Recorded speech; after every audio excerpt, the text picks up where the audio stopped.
And then personally also, I think just to stay with ourselves is very, unfamiliar.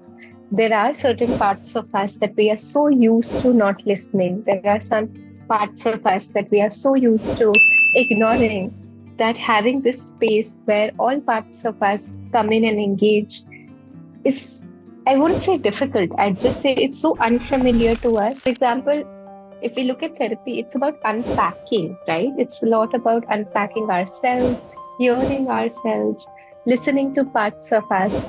And one is we are not taught that. Our body is our physical boundary.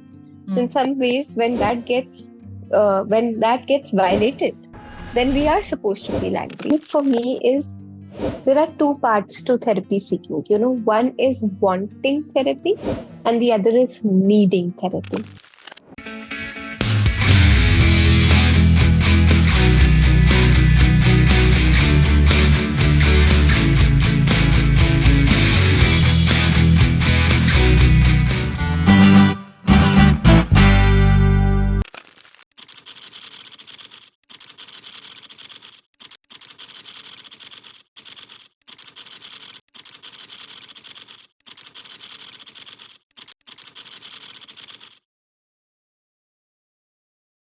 Thank you so much, for joining me on this podcast. And it's the first time I'm actually recording something like this. I hope we can add some value to anybody who may be interested to listen.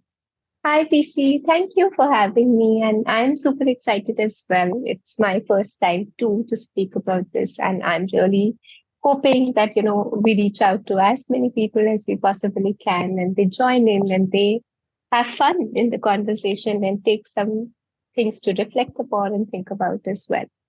Brilliant. So let's start on a note of, maybe we start off with a question, and maybe we'll let it be free flowing. What do you say? Yeah, I think that makes a lot of sense. We'll see how it goes. Absolutely. So my first question to you is that, why do you think people still have a very negative outlook about therapy even in 2024? I'm not saying everybody, but I do have a Mhm. feeling, and whatever I've seen across, and I do see that people still are not very comfortable talking about therapy very openly, forget about even being in therapy. What do you have to say about Mm. You're right. I feel like, and I think that's a very important question, actually.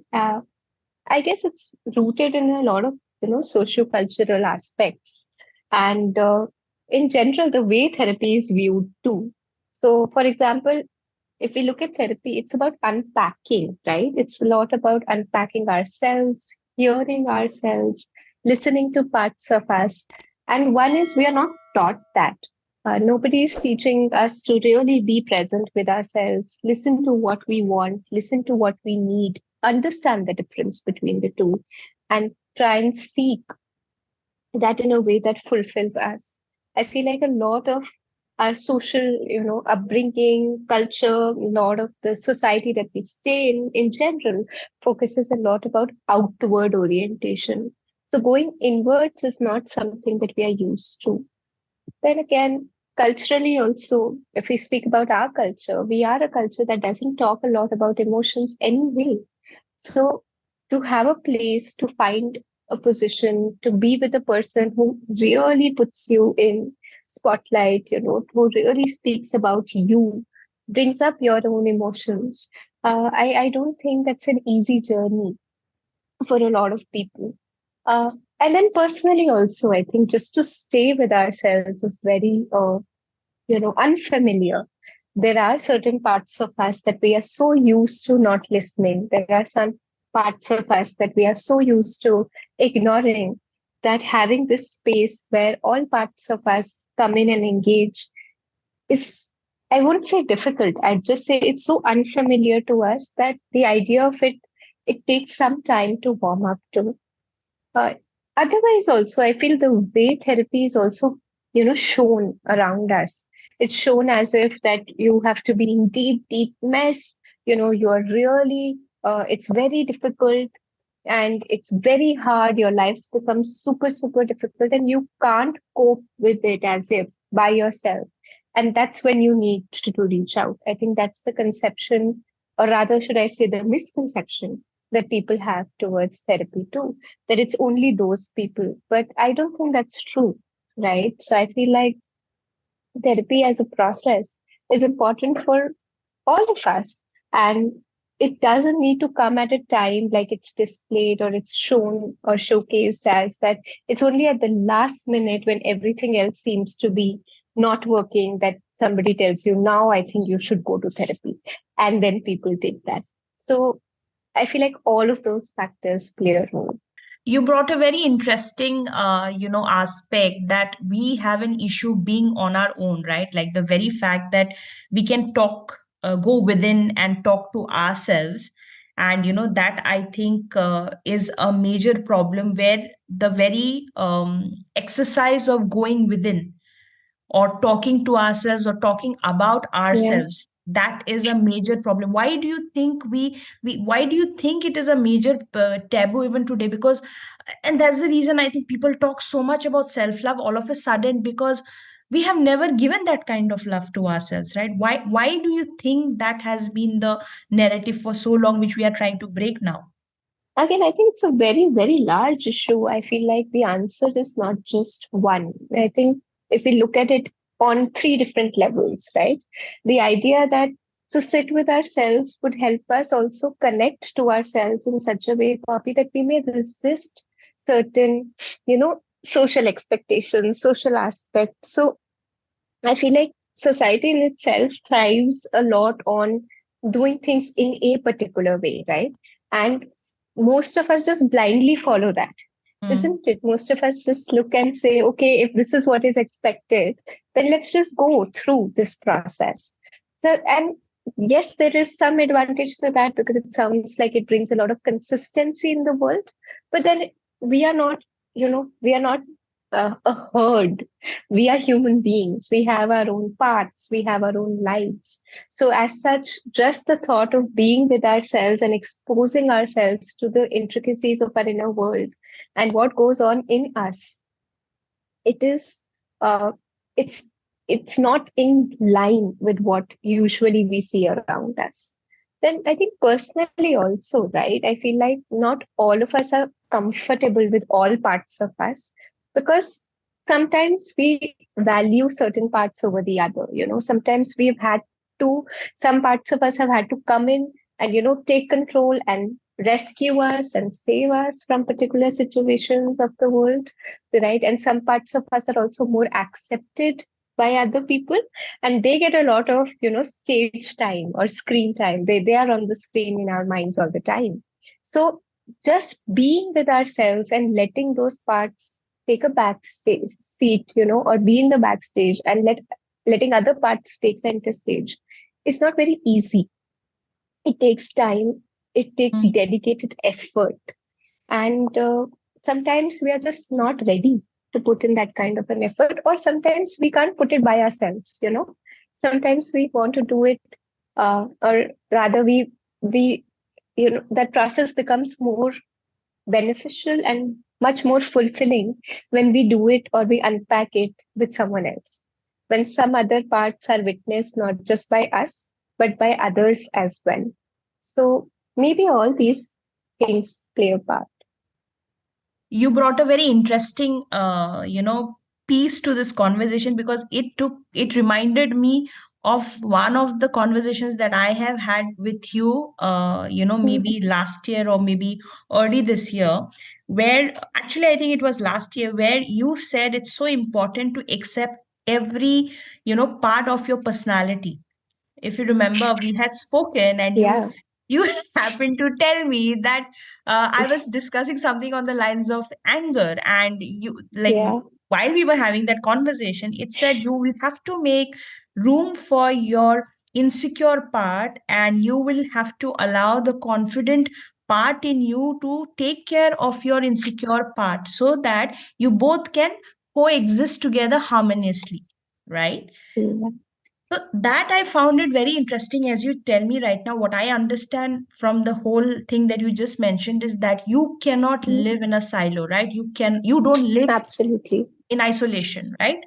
Yeah, So if you are a good absolutely. person, you can also be a bad person. When I say bad person, Mhm. you may do bad things, but you're not a bad person. But you have to accept the fact that you can be happy at times, you'll be sad at times. If you're sad, you may be a little irritated and stuff. So it's very important to accept that you will be everything. Just like, maybe if I may have to give you the example of weather, right? So Hmm. you are accepting that you will be in a sunny day, you can't Hmm. ignore that you have to also deal with the winters of your life. So So yeah, well put, PC. so yeah, that's something that I understood from what you just said. But I have a question, that, like, even though Yeah. I shared my own story, why do you think we have an issue? Why is it that we only want to accept the right parts or the good parts to ourselves, but when it comes to when it comes to also making room for not that good parts, we hesitate? Why haven't we been taught to also accept that you come with every hue and color and you have to accept that? Why do you think we are in that place? I think the reason is most of us don't have an understanding of emotions in general, Like, PC, every emotion is essentially a communication, right? But if we stop listening to that emotion and we just look at what that emotion is making us experience, Mm, right? Then it's very hard, because anger, like, for example, or sadness, for example, these are emotions that are hard to experience, right? But then they have such an important information to share with us if only we listen to them. For example, anger, is an emotion that is so misused, misconstructed, misunderstood, right? It's almost like people take pride in saying, "Oh, I never get angry." But no, we are all born with that emotion simply because it serves a function for us. And that function, for example, is to make us aware of our own boundaries.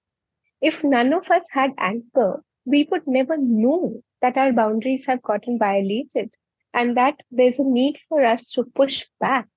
Like, all these major revolutions that have happened in the world are because people got angry, right? People got angry and said, no, this is not done. mm, So, but we don't understand that. The way we think of it, or the way it gets colored, is anger is equal to somebody shouting, somebody hitting, somebody, saying abusive words. But those are not actual and only expressions of emotions, because we see emotions in such a light. I think that is why we are a little afraid of them too, right? And imagine now, look at emotions as somebody that thinks that they have very important information to give to you, or somebody who has very important, message to deliver to you, that somebody who cares deeply for you and has to give you this information that they think will protect you. Imagine if we are scared of that person, mm, right? We'll feel so, that person will also feel so bad, but they will feel more and more urgent in delivering that message to you, mm, right? Thinking that, oh, this person is misunderstanding me. Let me deliver that, message sooner. So, because of that, the more we avoid these emotions, the more intensely we experience them. And the more intensely we experience them, the more likely it is we see versions of them that we find unacceptable. And then we are even more scared of them. So, this entire process where we miss out on really what emotions stand for, uh, that really contributes to this. Why are we so afraid of emotions? I think it's also because we as a society now, we are so heavy focused on, logic, science, rational, but emotions are not anti that, we have a tendency to put things in boxes, this versus that, mm. this or that, right? Like you so beautifully put, weather is never sunny versus rainy. True. Sometimes it's sunny, sometimes it's rainy. It's the same thing with us. We don't need to categorize things as this is logical, this is emotional, because the moment we get into that, we do not integrate. And because so much of our world focuses on just differentiating between things, and the moment you choose one over the other, then we are not able to hear everything that we have to say. And that's why emotions, I feel, get such a bad name, usually, isn't it? And Yep. we miss out on really how much they can improve our life and how much we can learn from them. You actually, when we were talking, I was just revisiting our conversation about anger, and I Mm-hmm. remember you giving me an example that what if you are being groped. I think something to that Mm-hmm. something to that effect you had told me. What if you're groped in the public and you don't show any anger that your honor has been, it has been wronged, and you don't show any emotion of anger? That means there's something wrong in you. So it is not anger which is the culprit. Like you need to be angry because something wrong has happened. Somebody has come and dishonored you in public, and that's not acceptable. And if you don't show anger, there's something wrong. But how you actually express your anger is what makes all the difference. I think Mm-hmm. this is what you had. I remember you telling me that any emotion is not, it's not bad or good, but it's how you actually use it in the circumstances that you make, right? It's about Mm-hmm. the difference between reaction and response. I'm telling you, Soul Sudha, even today, people still mistake, they still don't understand where reaction ends and response starts. How will you, if you had to explain in your Mm-hmm. therapy language, the way you deal with so many clients, how would you explain that when it comes to expressing not only anger but different emotions? I think the example you just raised, for anger, like you said, it's actually a very clear example of physical boundary, right? Our body is our physical boundary. So in Mm, some ways, when that gets violated, then we are supposed to feel angry, and it's a similar response to emotional boundaries too. Now, I think you're right, and you're bringing up a very important point, PC, that there's a difference between experiencing anger and experiencing emotion and expressing emotion. You know, so experiencing emotion is where we say that all emotions are welcome. Hear them, see what they are trying to say, mm, but not every emotion will get expressed mm, always, right? So that's where, when you say about reaction, the way we understand it is stimulus response, right? In a very simple language. Like, for example, if you switch on a button, then the light will come. But human beings are not so simple, mm, isn't it? We have a bit of a we have in between us as human beings, as organisms. In one of the very popular theories of, psychology, in cognitive psychology, for example, for the longest time in behaviorism, it said there's stimulus, there's response. mm, And then they added an O to that. So they said the stimulus goes to the organism and the organism responds. So a stimulus you getting a stimulus and you showing a response is a reaction where the processing has not happened, right? But you getting a stimulus, processing it, understanding it. Okay, this is making me angry. mm, What do I want to do here? Do I want to shout? Do I want to push back? Do I want to stay with that anger and actually formulate an understanding of why this is wrong? Should I pause here but actually do a different thing altogether? Right? mm. So, all of that is responding. So, the organism processes and then responds to the stimulus. So, that I think is the difference, essentially, the us in between who have the ability to take the information, hear what the emotion is saying, and decide to act on it in whatever way we think we want to, rather than letting the emotion act on our behalf. So when you mention organism here Hmm. are us, right? The human beings, isn't it? Yes, yes, Okay. absolutely. Okay, I hear you. Now, what I like as I'm listening to you, I'm just thinking why in today's time, when even though mental health, I will not say is completely taboo, but people are still opening up to talk about it Hmm. openly. But you mentioned when we started the conversation about what happens on social media and all, right? If you remember, I've Hmm. shared a lot of reels with you of Hmm. people who are in the same domain as your, and they are speaking to their clients or patients or whatever. mm, And I was absolutely aghast the way they were talking about whatever they were talking about when it comes to in the in the domain of therapy, right?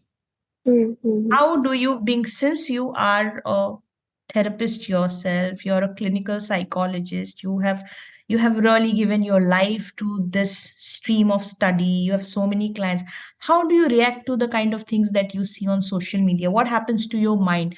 Do you get angry? Or I just want to know what happens to a expert like you when she sees something like that on social media. How do you react to that? That's a very interesting question.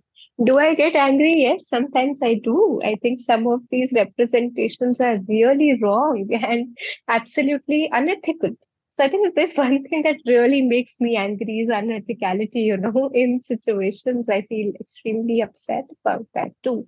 And then I know that why am I upset? Because it is violating the boundary of my profession, right?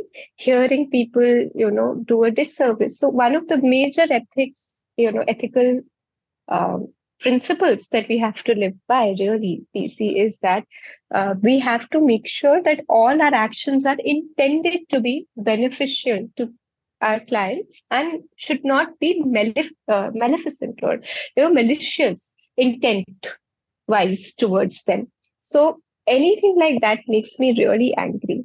However, I also think another thing that happens with social media, because this is a very complex question that you've asked me, I think something that also happens is that therapy becomes very unidimensional, so it's displayed in only one way. Hmm, huh, but it is not so.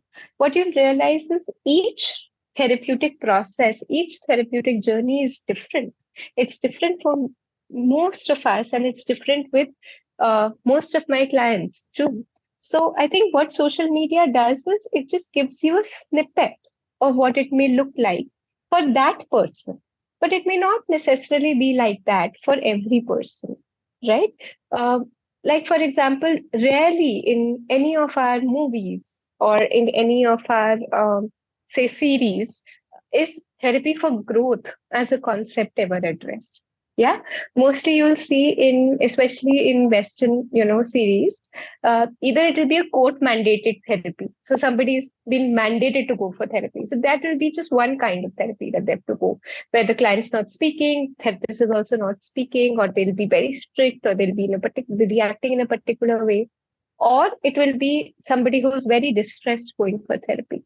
But so many people, seek therapy because they want to grow, they want to be aware, they want to know what's going on with them, and that somehow gets never gets covered. So I feel like my other thing with social media, besides the unethical part that I was mentioning earlier, is the fact that so much of it is just one kind of work. And whereas therapy is so multifaceted, and it's so different for each individual, and that's why we don't just do like a input comment output therapist comment and finish, right? It doesn't work like that. It's engagement, it's relationship that we build together, and sometimes it doesn't get captured in whatever media that we are trying to express it as. And I think the last bit, another kind that happens is where there'll be a very mass media kind of a thing, So people will say, if you're feeling A, B, C things, then you should do B, C, D things, which is okay. I feel like it's a great idea because there are certain strategies that tend to work all together, but we don't know which one of these strategies will work for that particular person, like mindfulness, for example.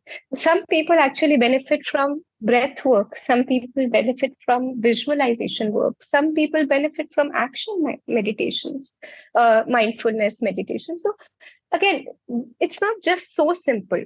My belief is that each individual is so unique, and none of us, we can all study, but none of us will become experts on anybody else's experiences.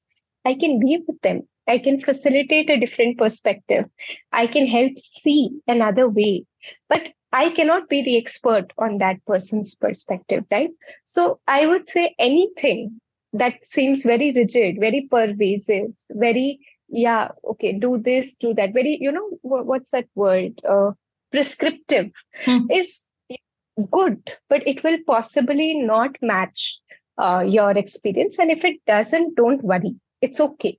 Your experience is not supposed to fit the umbrella of strategy that the person is saying. Your experience is yours. The person's strategy need to fit in and be tailor made for your experience, actually.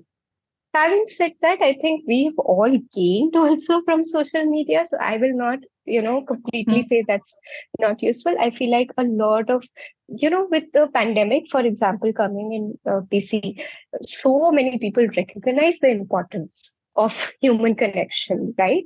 Like we really realized what it means to be connected to human beings. And it brought in a lot of information, conversations. Most importantly, I think a lot of avenues opened up to just speak about mental health. And for that, I think I'll always be grateful to the entire social media community for starting dialogues and helping enhance those dialogues, spread those dialogues, and for some people, also build communities and safe spaces. So there's a lot of that happened too. As you were talking about the whole, how it is being depicted in social media and also bringing a very positive outcome to that pandemic, it Mm, brought a lot of positive vibes to the whole therapy mm, thing. I remember mm, our conversations. It is not, see, we laugh. I mean, like that's also was one of the most triggering thing, but in a positive way that made yeah. me. Uh, that made me propose this idea. Let's do this conversation. Then let's have this podcast because do you remember this series on an series of film, I think, on Netflix called Kho Gaye Hum Kaha?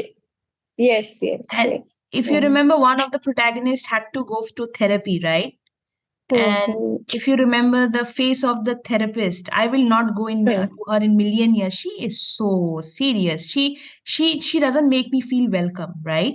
mm, So that's the projection is something which always irritated me, to be very honest. And the way you and mm, me have the conversations, we laugh.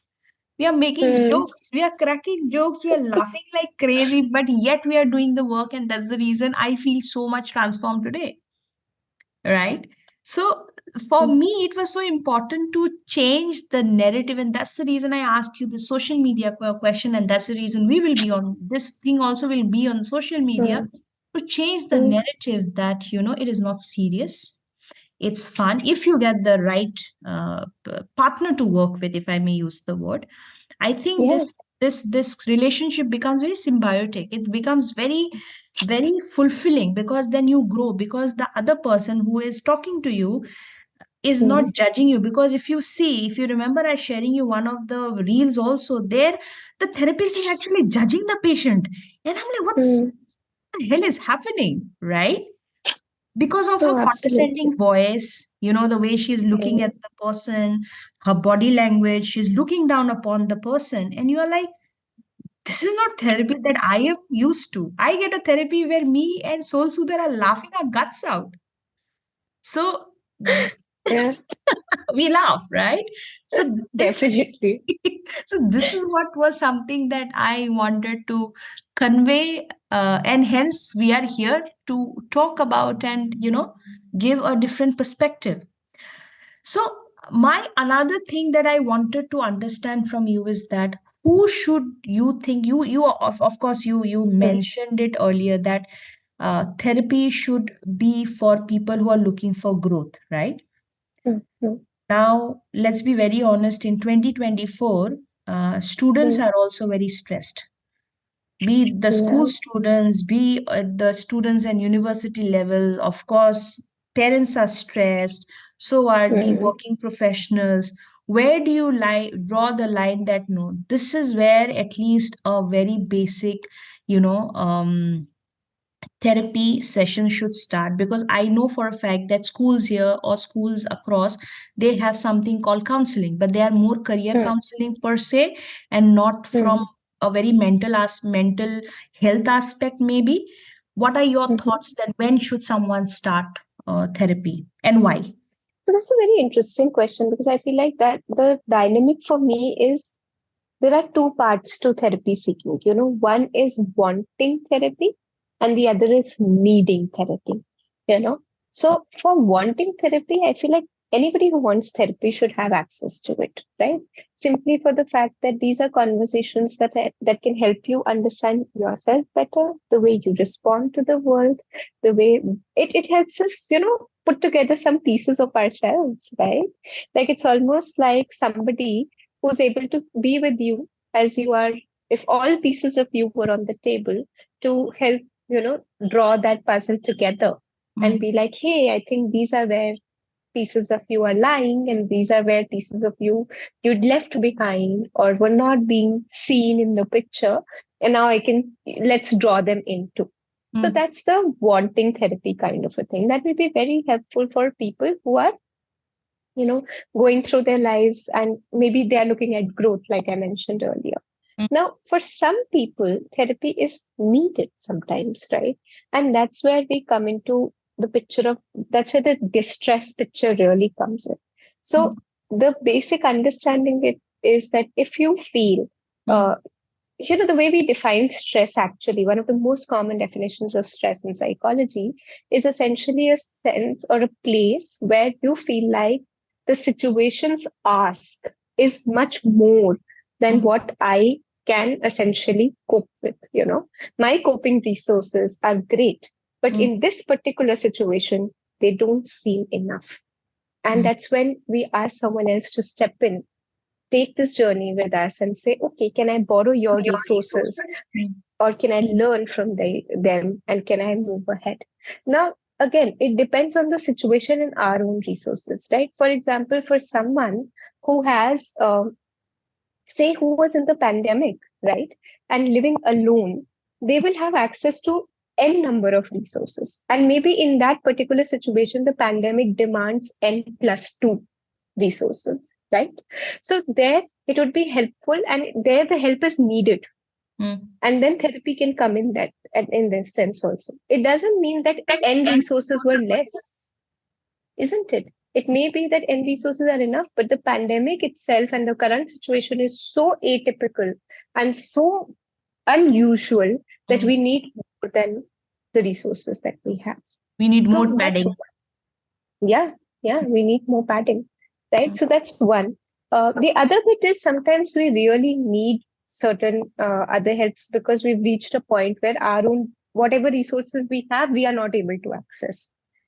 Some people, for example, who are burnt out, if you You see, see, they know everything, right? They know what to do also, but they're just not able to. So, in that context as well, I think it's helpful to get the help that we need whenever you feel that you need help. And if you have the resources, I feel I like feel you like you must must access it. access. That means some part of you is saying, hey, I need more than what I have. And it's always important for us to hear parts of us when they are asking for help. I almost laughed because not because what you said. I almost laughed because Mm-hmm. that's the same question that I had actually written. That let Mm-hmm. me just read out the question because you already answered, but it's very important that as an individual who has been in therapy with you for quite some time now, I think you're gonna almost be in therapy for a year, not complete, but we'll be completing a year very soon. So this is the Mm-hmm. question I had written, that why do you think I had to wait for the trauma to strike me to eventually seek professional help and get into therapy? Right. So you just answered the question, but I want to unpack it a Mm-hmm. little more with you. That Mm-hmm. because if you remember our first conversation, I said I'm so much in my head. I'm my own teacher. Yeah. I'm my own student. I'm giving a Mm. very hard time to myself. I'm also soothing myself, right? Yeah. And I didn't know how to make sense of everything that was happening within me, mind, body, and soul. Mm. Yeah. And I Yeah. think this whole societal thing of that you're so strong and you can do everything on your own, and you do not need help. I think that's such a Mm, toxic, attribute that yeah. has been if you see all those self-help videos, right? You do it on your own, this and that, and it is, don't you think, so toxic? And maybe that is another reason that I also got my brains wired that I can do everything on my own, and hence I had to reach my tipping point where I couldn't take anymore, and hence I reached out to you. What will you say on that? No, I think I completely agree with you, PC, on the fact that, the entire narrative of you can do it on your own.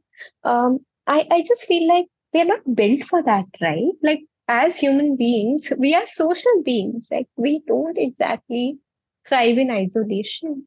We are built for cooperation. We are built for even conflict. We are built for interaction, most importantly. We are socially wired, you know and the entire concept of independent versus interdependent is so important, right? In one of the books that, it's a very nice book, it's called Attached. Ah, And one of the chapters is named Dependency is Not a Bad Word. And it's so stark, because somebody has to tell this to us, right? Because so far we live in a narrative where, as if the word dependent is, oh my God, this is so wrong. But we are human beings. We are supposed to depend on other people. We are supposed to trust people to take care of us, right? We have to. And if we don't have that, it's really sad. That's not normal. If somebody says that I can't trust anyone to take care of me, I don't think, well, kudos to them for being, resilient and trying their best. And I'm not taking anything away from their experience and their efforts. But it makes me sad, you know, that as a society, we failed this person, because amongst any of us, they couldn't find even one person to trust. So I think that's a very important point that you're raising, right? The entire narrative about being independent, while it's great and it's important too, but so is just being able to trust and depend on one another as well. I'll tell, and that's, I know I'm repeating myself, but I have this epiphanies. If you remember, whenever we are in a session, also I have Mm, this mm, epiphanies, and I go into the mm, oh my god, oh my god, oh my god kind of a situation, and I'm have this eureka mm, moment. What you just said, it just, I don't know, it did something to me where you said, I feel sorry for the person that as a society, we failed the person that he or she couldn't find a single person to rely on. That's a very big thing to say, that it is so wrong that today we have become so. And I think that is another narrative that I was working on, that I'm so strong, I don't need anybody. And it created so much of chaos within me, because here I am dealing with my eye trauma, here I was almost on the verge of losing my eye. Okay, fine, the whole gratefulness, the god angle, everything is there, but then my capacity to rely on someone else was becoming almost non existent. As much then, my primary caregiver had to tell me that I told him I can't sleep, I'm having this issue, that issue. I said, have you thought mm, about therapy? Like I had to reach my almost breaking point, because I think I'm very strong and I don't need anybody's help, but I couldn't take it anymore, because my sleep was being disrupted, my mind was in a very bad place, the depressive thoughts, quite a few things. So I had to create a lot of chaos within me to actually come and seek peace. And that is something I think everybody need to change, the not therapy, sorry, they have to change the narrative, that you do not have to reach your breaking point to seek help. yeah, exactly. And if only we hear the signs early on, I think we see that's so important, and we loop back almost to this conversation, how we started this conversation, isn't it? That why aren't we listening to ourselves? Because I think it's a big one. If we stay with ourselves and we hear our own signs, we'll be able to access whatever help we need till it reaches the point, till that point becomes like it's shouting in your ear. It's like imagine if you had a baby in your house, right? That baby will cry, and we can hear the babies cry once, Mm. and we soothe them with whatever means that we are capable of soothing them with. it will be okay. But if we let them cry, cry, cry, they will reach a point where they will make it impossible for you to focus on anything else. And Wow. it's not, they're not doing it because they're wrong or right. It's because they need you and we want to be there. It's the same thing with us too. Our parts want to be heard because they want to be there too. They don't want to discomfort you, or they're not out there to, be bad to you or make you miserable. No, no. But they are also important and they need to be heard. These parallels that you draw from real life, and you connected with if I have to take my thing, you connected with my thing, my situation, or the situation that I may give you, is what makes our conversation so special. Like you just said that, when you have a child in your house, it needs you because it has basic needs, and its needs to be met. When the Mm, needs are not being met, the child will shout, the child will mm, cry. So why, yeah, and why do you have to bring yourself to that whole shouting and chaotic point to get your needs met?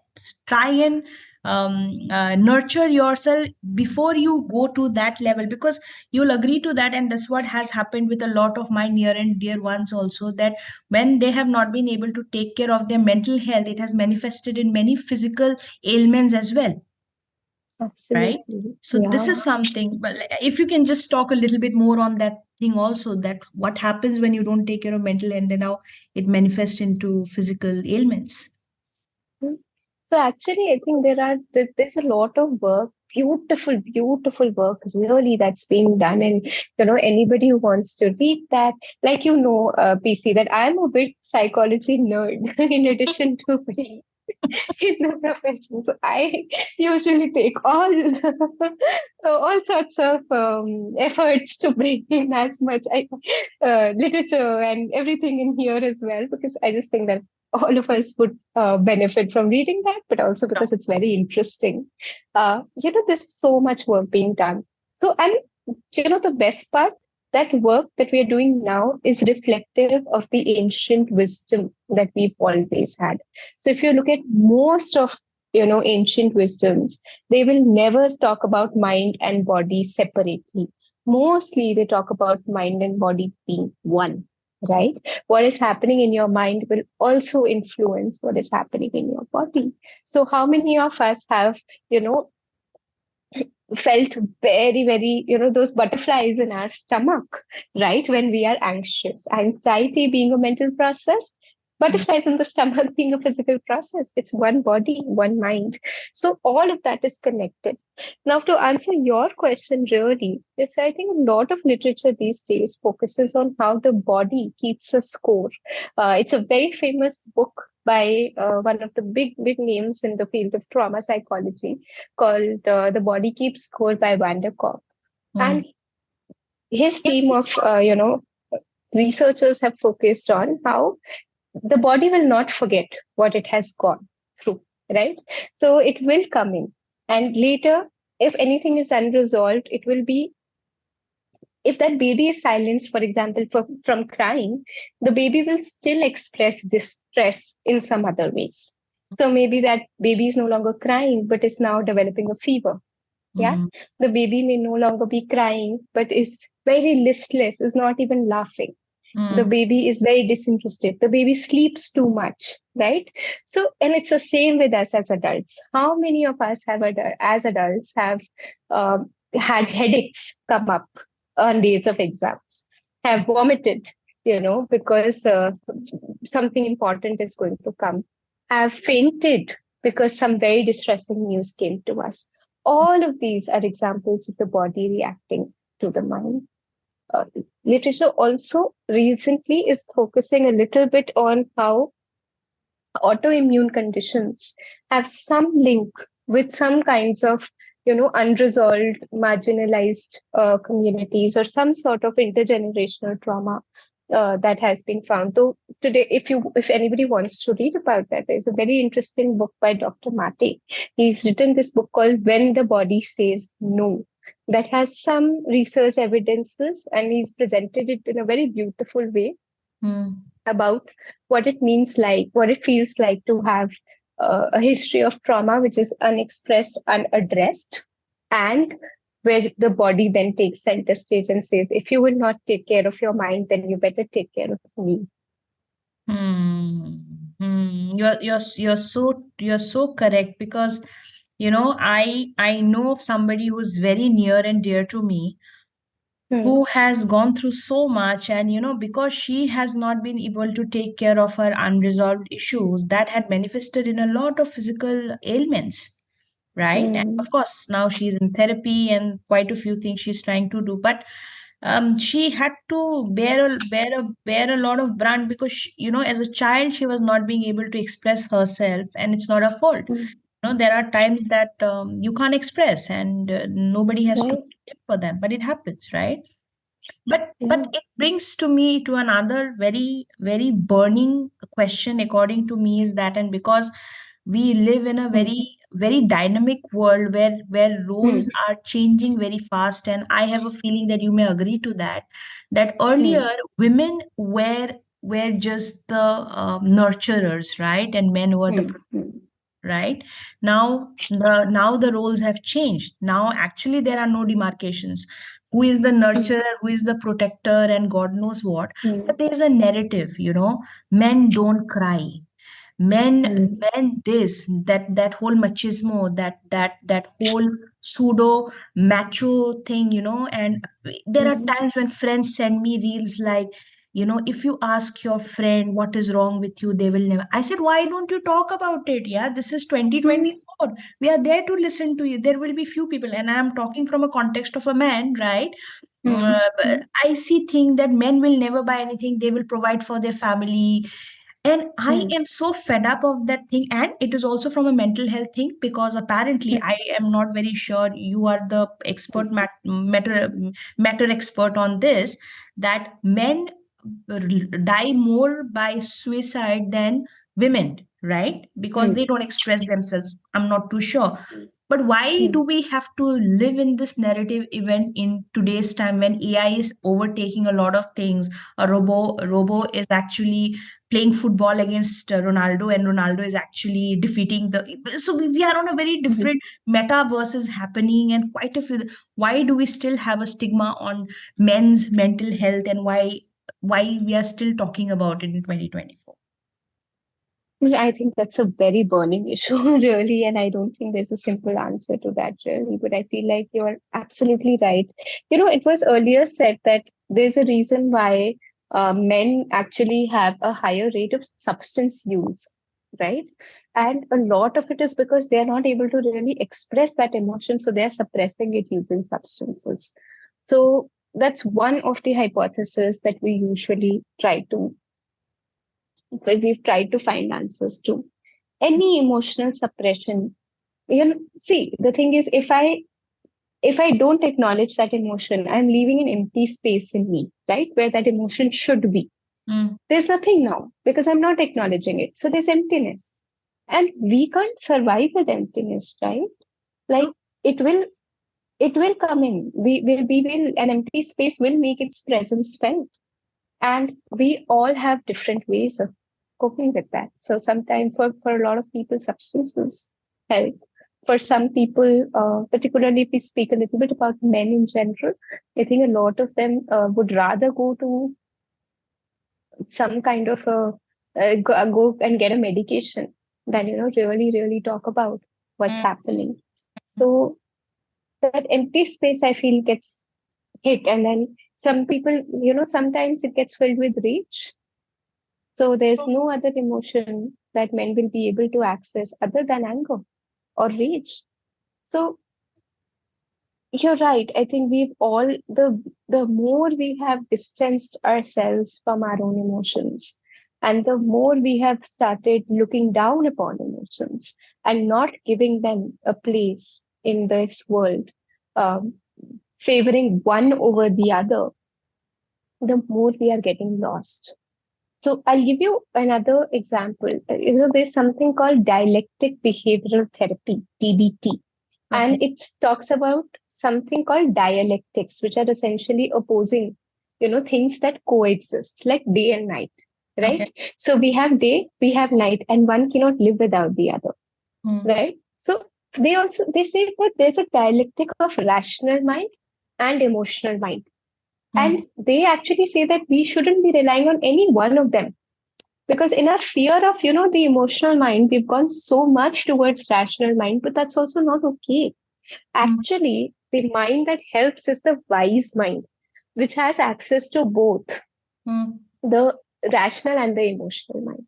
mm, Until the time that we as a society do not accept that or mm, do not work towards it, we are going to witness increases in suicide, increases in mental health conditions. We are going to, even for that matter, I'm going to take a step further and say increase in crime rates, increase in, the overall satisfaction that people experience, everything, because we are in some ways denying a significant part of us. We are not acknowledging that part at all. Until we don't acknowledge it, it will keep on making its presence felt in other ways. So tell me something. What can we as a society, from the fact that you are an expert, and you deal with so many clients on, different mental health issues they may have, what can we Hmm. do as a society which can facilitate mental health well-being for men? I think two different things. One, as a society, I feel like all of us as mental health professionals also, we should be advocates, right? So where you see it happening in personal, professional, political sphere, anywhere that you are noticing, um, by political, I mean social also.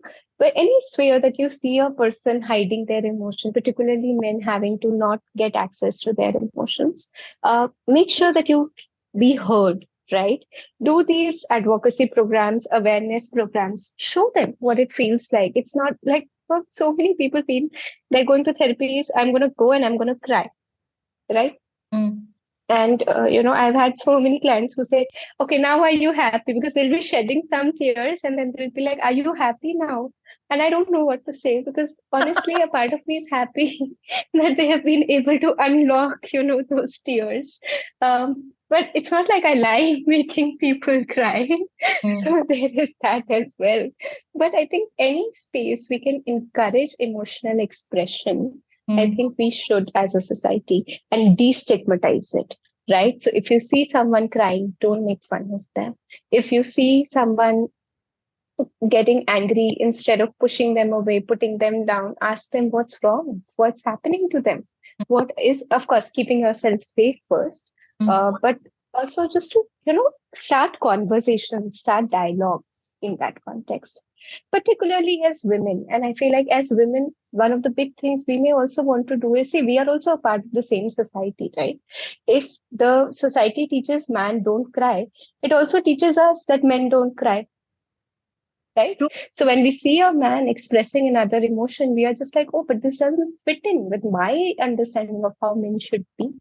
So as much as we want men to work on their understanding of emotions, we'd also want to let go of some of these ideas of strength, machismo, and their complete divorce with emotions. So be aware of your own biases. See that if any partner, friend, parent figure is expressing emotion, we let them. Also, we create a safe space for them to be able to express what they are going through. We don't stigmatize them as well. Hmm. And is there anything specific? You gave a lot of tips how, as women, because I'm talking from my perspective as a woman, what I can do. Of course, you gave a lot of examples what society as a whole should do also. And you gave us some ways to actually help them to, speak about their feelings and stuff like that.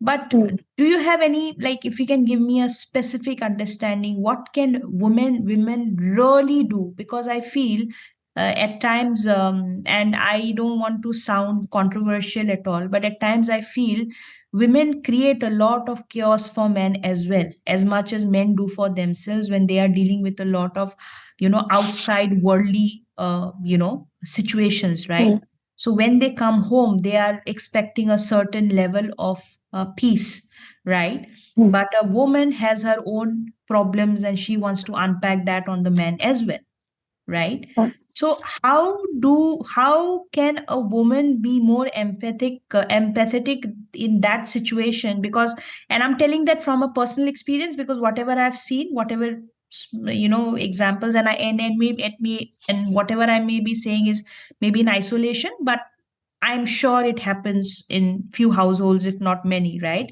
Where a man would want a little bit of peace, or in Hindi we say shanti, when they come home, right? So that their mental health is being, uh, they feel secure enough to open up, which is not happening, to be very honest, until and unless they reach a breaking point. Because I know of a very dear friend of mine who is going through a lot right now, and as a Hmm. man, it is very Hmm. difficult for him to unpack.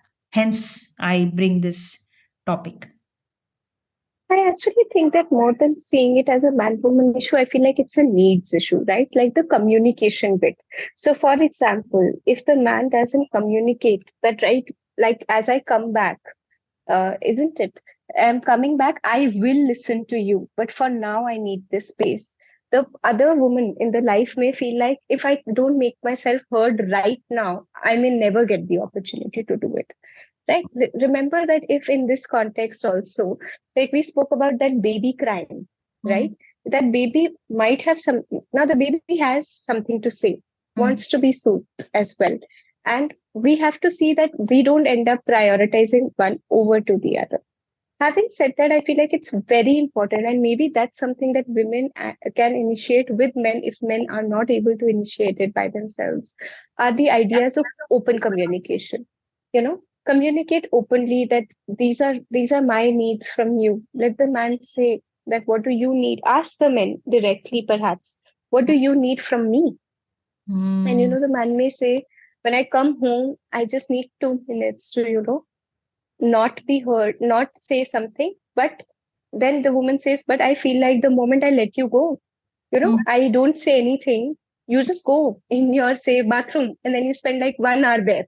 And then I'm saying, thinking, this guy has been out since 9 and has come and gone to the bathroom. Where True, is our time? true. Right? So then I don't let you go. And I'm like, no, you listen to me first. Right? So it's not about that. It's about the fact that if we are able to understand why the other person needs that time, and why is that other person wanting to take that time too, we will come to a consensus. The difficulty lies when both of them are not communicating. Right? So Mm, if the woman says that, once you're back, I also miss you. You've been away throughout the day. Maybe I've been at work too, and I want to come back and be with you in that moment, right? Or the man may say that I really think that in that moment, I just want some isolation, but I will come out of it, maybe over dinner, right? When we sit together.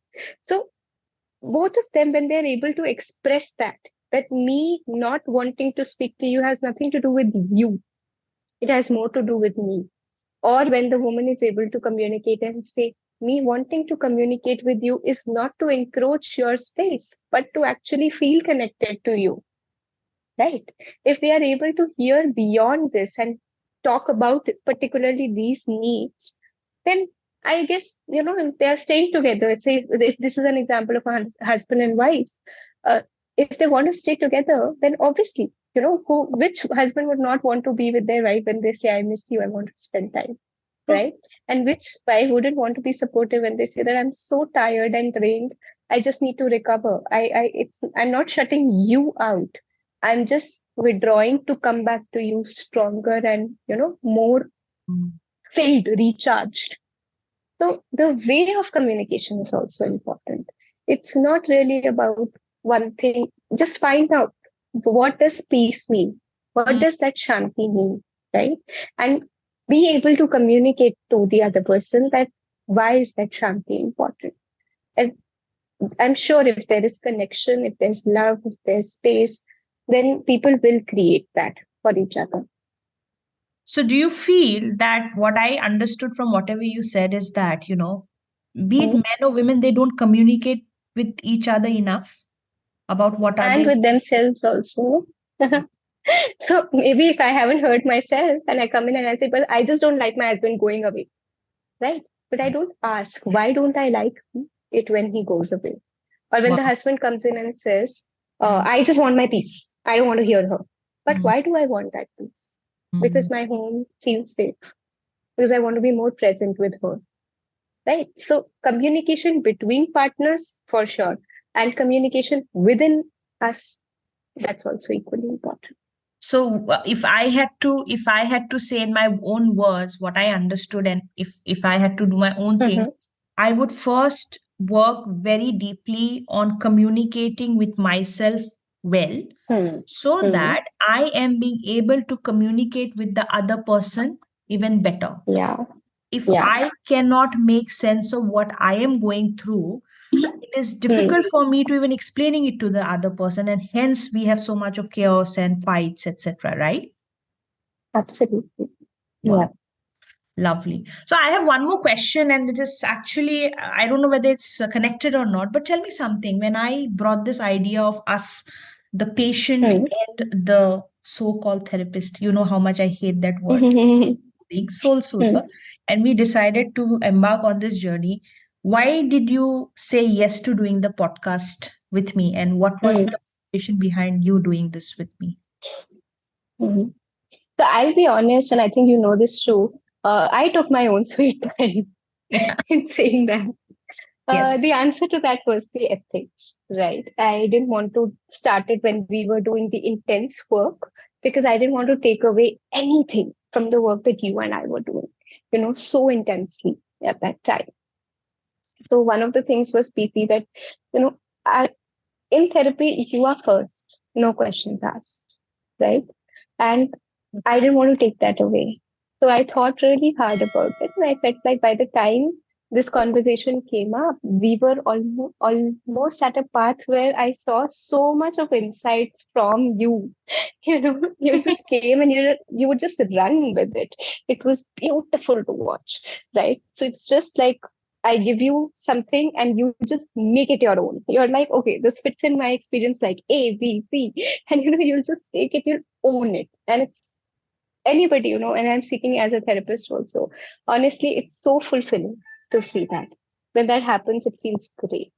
So once that part was a little calmed down, I didn't want it to be a dual relationship, where we are working as on this and then we are working as therapist client as well.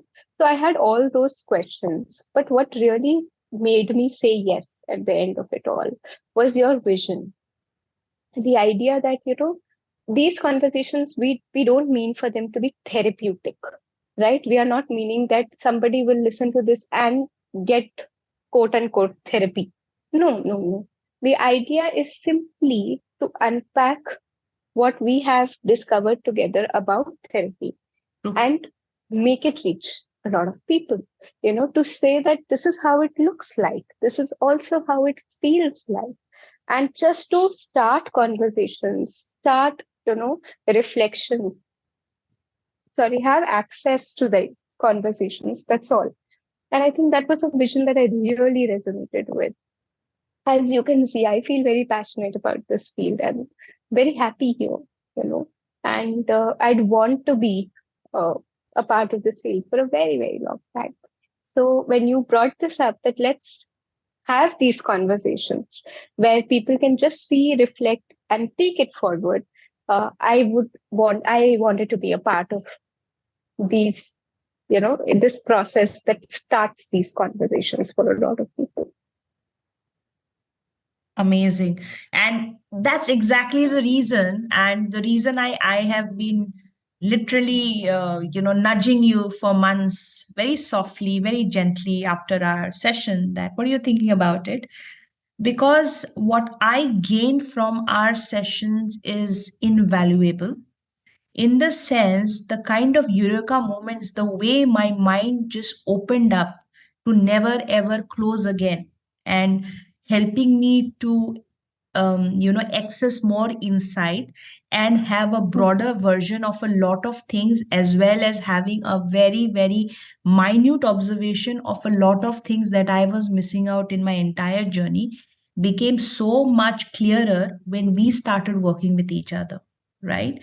So So what I realized is that of course I was doing a lot of things on my own, and maybe because of that it helped me Mm, to um, absolutely. understand the way you were explaining things to me even better, right? So I was like, this is something people need to start, you know, getting access to even more, because if they don't, whatever time they Mm, could have saved now, they would do this whole trial and error, making mistakes, and they don't know what to do, and then they will be wasting their few years, which I am trying to save. If I may say, in the honest sense of the term, mm, I have wasted a lot of years in my life because I never had the direction, right?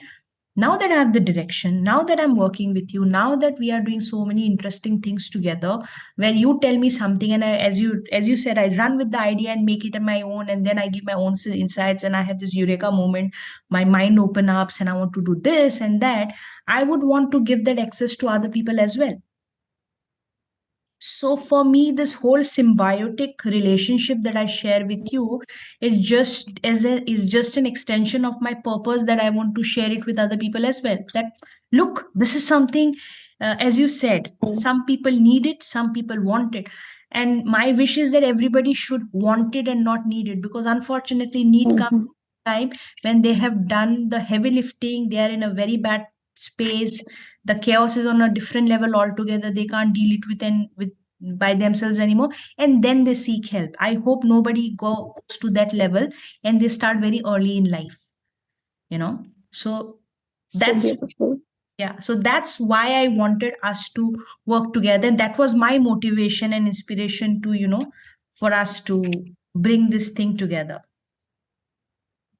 Absolutely. Yeah. So I think we had a very interesting conversation as our first podcast, to be very honest. And I have a feeling Mm, that there are a lot of things we'll be unraveling, mm, unpadding. We'll be talking about in our next podcast, because since it's going to be a series, and we'll be talking about many of the things. But I'm glad that mm, in our first episode we have really spoken about a lot of things, at least as a starter, right? mm. Is going to give a lot of insight. We hope so. I hope that this conversations gets other conversations started. So yeah, that's my hope from this. Lovely. Thank you so very much, Soul Soother, for being so kind, for spending this time with me. And what I'll do, whoever may be interested to listen to what we just spoke, I will be linking all the resources that she mentioned in this podcast, which I think you should definitely give it a listen. Be it the book attached. The body keeps score, because I have gone through both, and trust me, that has really helped me, and the other resources that she mentioned. So I shall see you guys very soon, and I hope you like what we have put up. And if you guys have any comments, and if you want to get in touch with Soul Soother, please be I'm more than happy to do that. Just comment and I'll do the needful. Thank you so much.